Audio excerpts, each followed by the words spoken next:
Today's project, we're looking at a fuel gauge. So when I turn on the fuel pumps, you'll hear them clicking. The tank is currently full, and you can see the fuel gauge is reading empty. This car has two tanks, so when I flip it to the right side, you can see that the fuel tank is registering, and both tanks are full. So the left tank, for some reason, the sending unit is not sending the proper signal. So let's take a look at it and see if we can figure out what's going on. Okay, referring to our schematic, so here's that fuel switch, the changeover switch, and you can see we have the left-hand tanks, the gauge, and then the pumps. And there's only two connections to the switch coming in and then 4 coming out.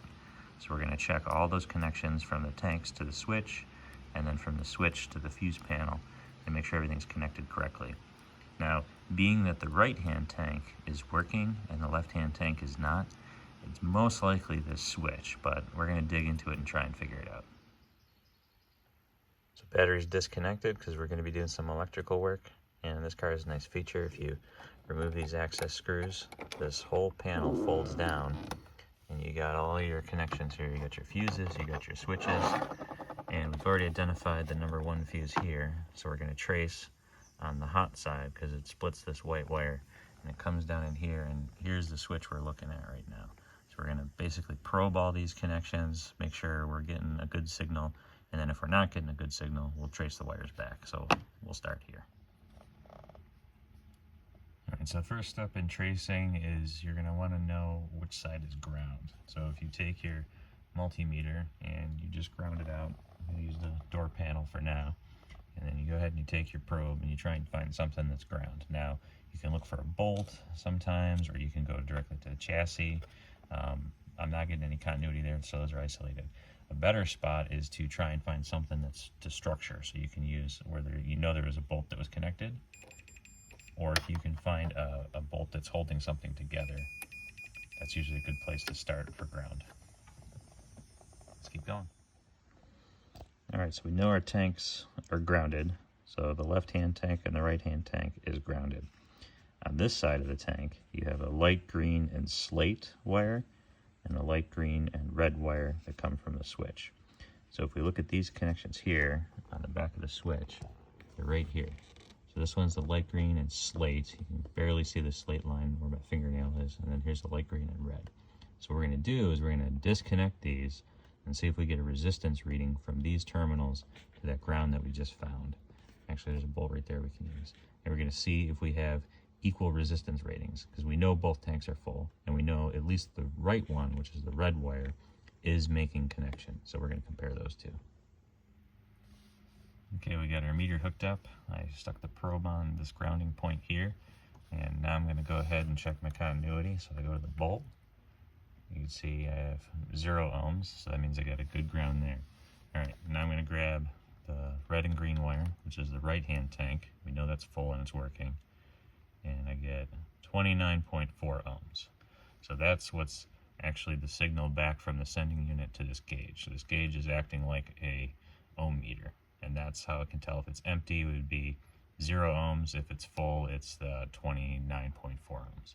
So now I grab my green and slate wire. This is for the left tank. And let's see what we get.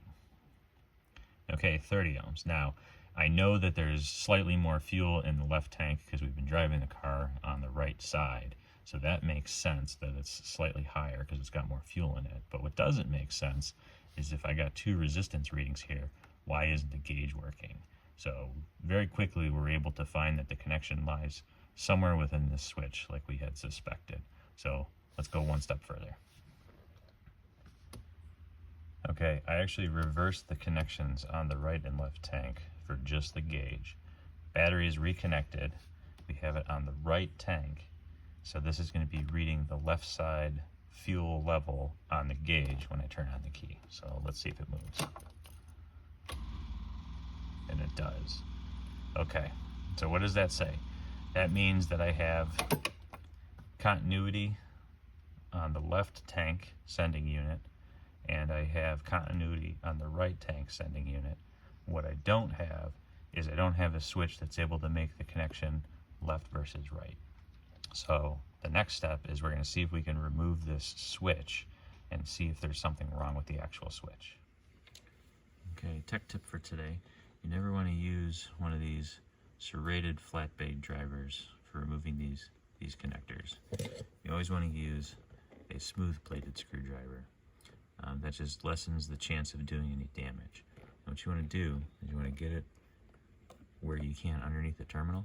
And all you want to do is just use it like a little bit of leverage and just pop it up like that. If you start going in here with your fingers and you grab these wires, you start pulling on it, odds are you're going to do damage to the wire connection to that terminal. So don't do that. So to remove these switches, they have these tabs, one on the top and one on the bottom. You take one of these little hook tools, you can get it back there, kind of probe around so you can feel it, give it a little pop, and then I'm pulling on the front of the switch, and I can pull it out.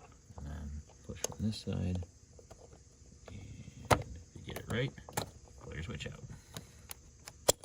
There we go. So let's take a look at the switch a little closer. You can see that it has the terminals, they're marked 1 through 6. A good tip is to take pictures of the wire connections before you remove the switch, and I'll kind of show you some of those.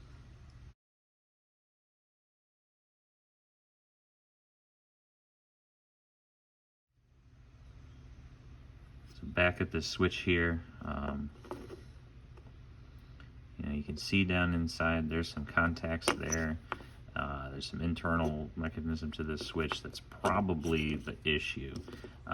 It's on both sides, you can see down in there. So it's a dual pole, dual throw rocker switch, and this is most likely what the issue is. Now, I was lucky enough, I could find a new switch still online. I could just replace it with the new switch and that'd be the end of this video. But I think we're gonna dive in a little bit deeper and see if we can save this switch, because I gotta tell you, mechanically, it seems to be working just fine. I don't see any damage. I don't see anything really, where the switches become brittled or anything like that. All the connections are still nice and strong. It's just, it's probably just dirty. So let's open it up and clean it out and see if we can get it working again. All right, so we're gonna dissect this switch. There's this plastic detent here that's holding the top of the switch on. And I've taken switches like this apart before. Those two plastic prongs are on a spring. So you can see when you close this, how those are sliding in and out. So as soon as we release pressure, this thing's gonna pogo stick off of here. So you just gotta be a little careful when you're doing it. And if you can anticipate it, even better. So what we're gonna do is we're gonna pry this cap off, and I'm sure stuff's gonna go flying, but we're gonna do our best, and I'm gonna go through it now so you can actually see this process. So again, flat bladed screwdrivers, especially on anything that's this old, it's very brittle plastic, and you don't wanna get in here and start messing around with it and breaking stuff. So just kind of pry up on both ends, just very gently. I already got the other side, you can see that. Maybe going at a little bit of a shallow angle from the top. There we go. Okay, and I don't know if you saw that, as soon as I let that pressure go, this thing wanted to take off on me. So we'll pull that apart. There's your switch body.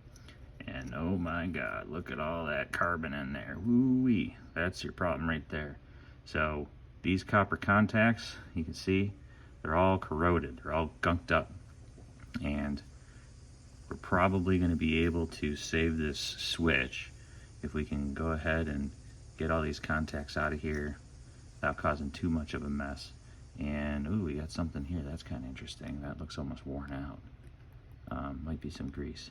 So, I think we take some dielectric grease in this thing and get some contact cleaner.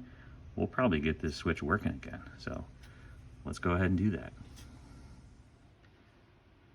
Okay, another little tech tip here. You have any of these little organizers, I recommend getting a bin, keeping Q-tips in one and toothpicks in another, especially doing this kind of stuff. You never know when you're gonna need to get in some tight corners, so recommend that. So what we're gonna do is we're gonna take this switch body and we're gonna flood this stuff with contact cleaner. Now I'm sure, it is a chemical. You should probably wear gloves. I never do. That's my own fault. So we're gonna go ahead and take some of this contact cleaner and just spritz it down in here.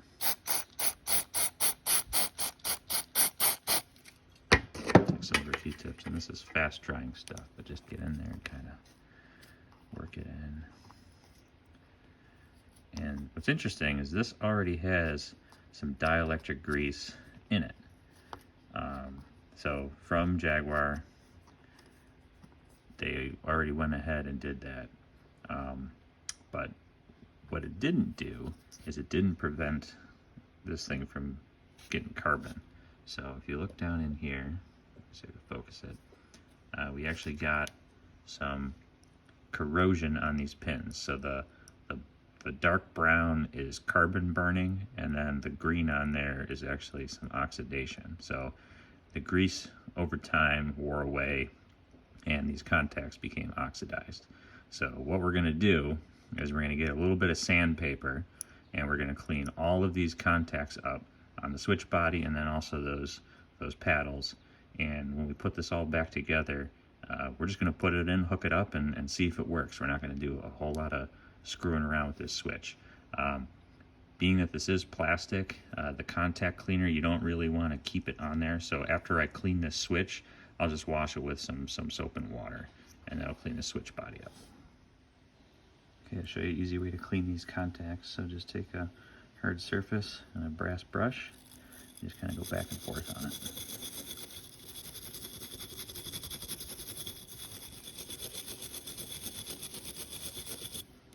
There you go, nice and clean. Okay, so our switch is all cleaned up. You can see on the contacts, I went ahead and cleaned these. My wife actually came out and she helped me clean the inside of the switch. She did a really good job. So all those contacts are clean. And it's really just the main corners on the outside that we had to clean. We cleaned the middle ones, and then I realized that this is actually making connection on that center bar. So we didn't have to clean that one there, but you know, it's clean now, so it doesn't really matter. And then went ahead and cleaned the body of the switch, got all that contact cleaner off of there. Even it doesn't leave a residue, but I think it just looks nicer once you wash it off. So the next step is we take our favorite dielectric grease and we're gonna grease everything. So a little goes a long way here, but a lot goes even further. So we're gonna put just a little bit on each contact like that, and dollop there, dollop there. And then because we know these bars are making contacts, we're going to go ahead and just put a little bit of grease on there if we can get it. There we go. Just a little like that. Okay, I'll take our tabs, drop those back in, and the grease actually kind of holds it.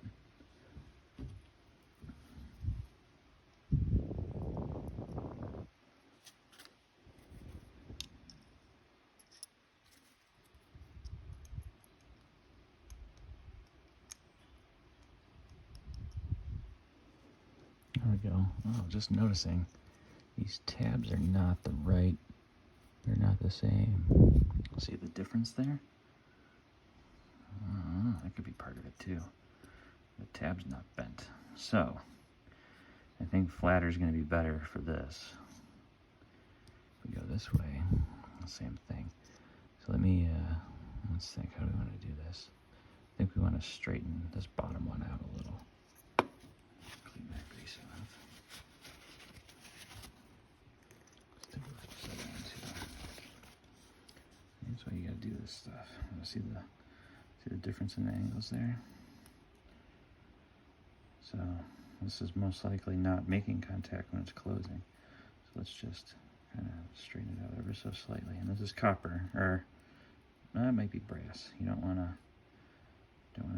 bend it too much. That looks better. All right, let's put it back together.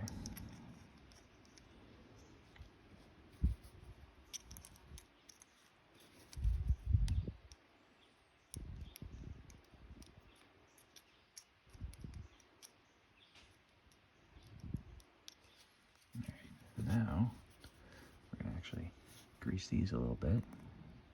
It's plastic, but the grease is just gonna help to lubricate it and help it slide better, give it better action. All right, then we're gonna go ahead and slide this back in.